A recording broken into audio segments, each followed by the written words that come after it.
Today I am starting a video series in which I will give you a complete overview of my modular setup and show you how we get from this to this.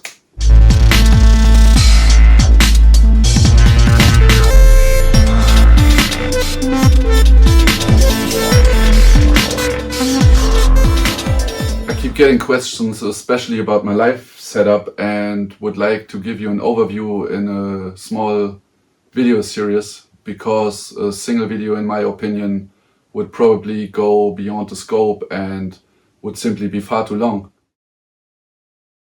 So I'm dividing it into several smaller videos that will cover topics like drums, bass, leads, melodies and stuff like this. Today I will briefly first cover a few essential routings to get things going and move on to the drums later, because in my opinion it's always good to have something like a metronome, or in this case a hi-hat or a little beat going to program the melodies or basses over it. So let's move on. Okay, so let's get started. Here is the monster. I connected the Korg Nano Key 2 to the Westlick Performer simply because it's nice and small and I find it better for playing simple bass lines than programming the notes on the sequencer. So when I get more into detail, I will work on the sequencer, but only to get a first idea I like to use the mini keyboard. I mainly use it to play notes for bass lines, leads, melody stuff and so on, and it's connected via USB. And as you can see here, when I select the track, it's triggered by the keyboard. I mainly use the second Westlick Performer for CV modulations, but also for the drums. Yeah, and to establish a connection, I go from the MIDI out of this is my master performer,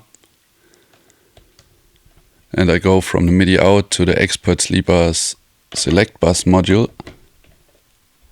This is a DIY module that I built by myself, and you can get the kit somewhere and try to build it. And then I go with the MIDI out from the Select Bus module to the MIDI in of the second performer. And so I can apply the presets to both modules via program changes. By the way, I don't need the module for that. You could simply connect both performers directly via MIDI. So the Select Bus module also communicates over the bus board with, for example, the molecular modules. In my case, the voltage block and the quad LFO, and also with the distings, EX and MK4. So this allows me to call up and save presets from one performer for all modules at the same time. So when I switch to pattern, that should already be happening. Yeah, as you can see here, when I switch the patterns on this performer, it also switches the patterns here, and also on the Maleco voltage block, quad LFO, and on the distings it's turned off at the moment. Yeah, that was actually it with the very rough setup, and now it's time for the drums. Like I said, I mainly play melodies with this performer, but if we want to play bass or any melodies, it's always great to have a metronome or in this case a hi-hat or a few drums. So that's the reason why I start with the drums first. I prefer to use the Disting EX for the drums. I've tried a few things, special modules for kick and snare from Bifeco or WMD, but also sample modules like the Squab Rample. But in the end, I find the Disting EX is the best drum sampler for my case in terms of functionality and possibilities. So here I can directly trigger 6 drum tracks over the Select Bus or MIDI without any cables. So here I have a kick and a snare and a hi-hat for now, so the whole thing is connected with the disting, and let's patch it up. So I go from the disting to the Döpfer stereo mixer, kick and snare and hi-hat.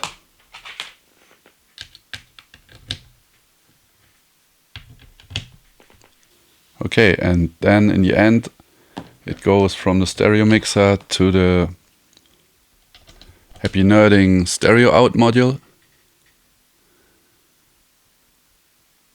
For me, this has the advantage that I can mix two signals together again at the end and have 1 meter and 2 balanced outputs.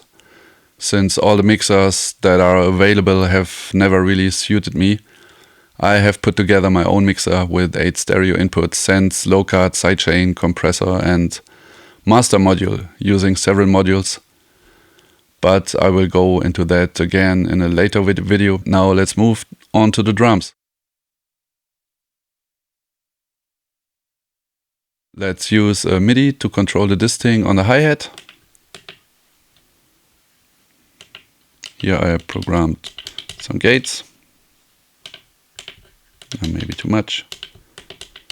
Let's use this one.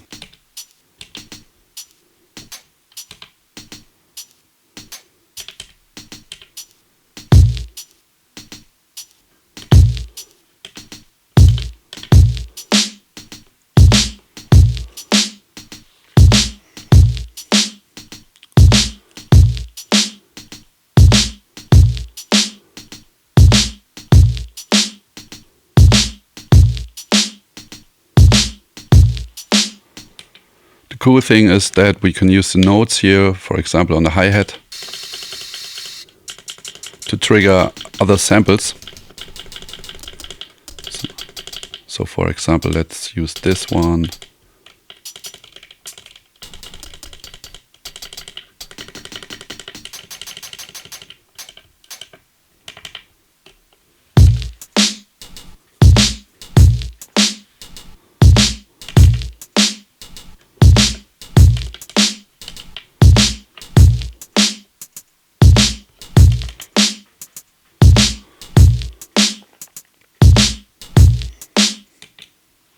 Another thing I love is pitching the drums here on the disting.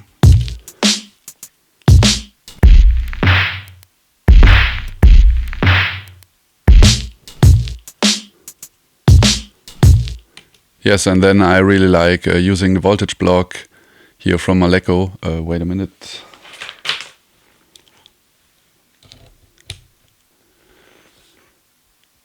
Where are we? I have to look at the routing.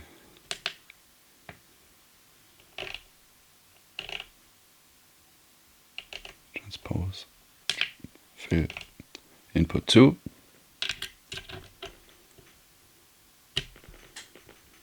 And if I pull up the fader here, the performer plays a fill.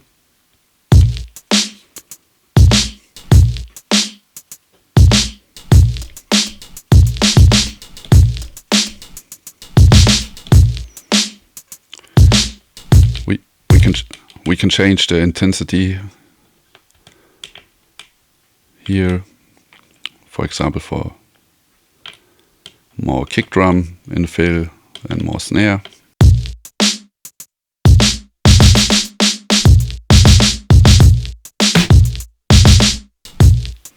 But maybe that's a bit too much. At the moment this is done manually. The voltage block here only has one step. But if we change that to, for example, 16 steps and connect the clock out,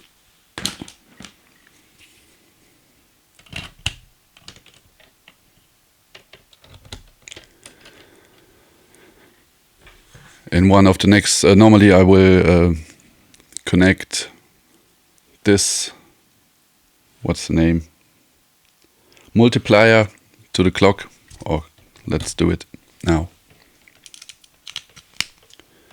Clock, multiplier,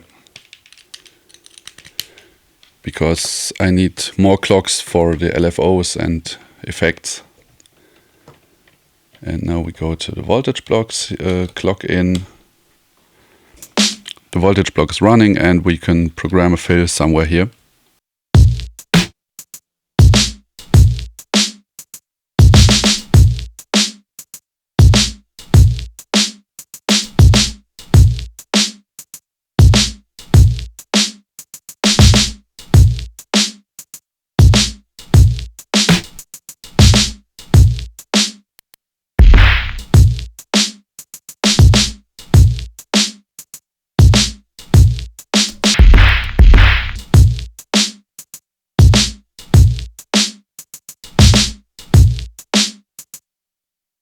What I still like to do is to use the Flame joystick recorder to go into the transpose input.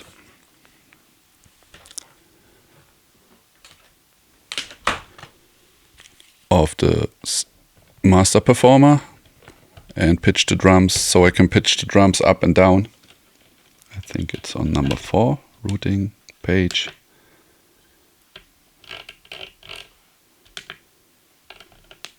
Yes, number 4.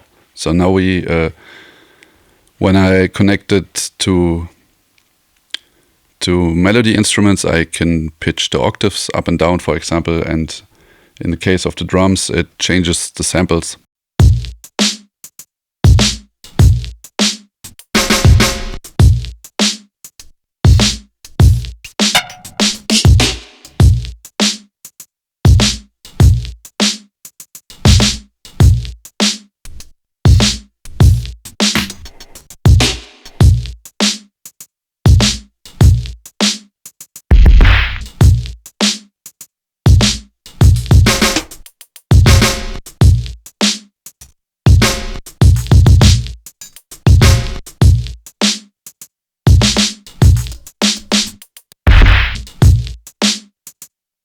That's it for the drums today, and in the next video we will move on to the basses and melodies. And if you enjoyed the video, leave a little comment, subscribe to the channel, and see you next time.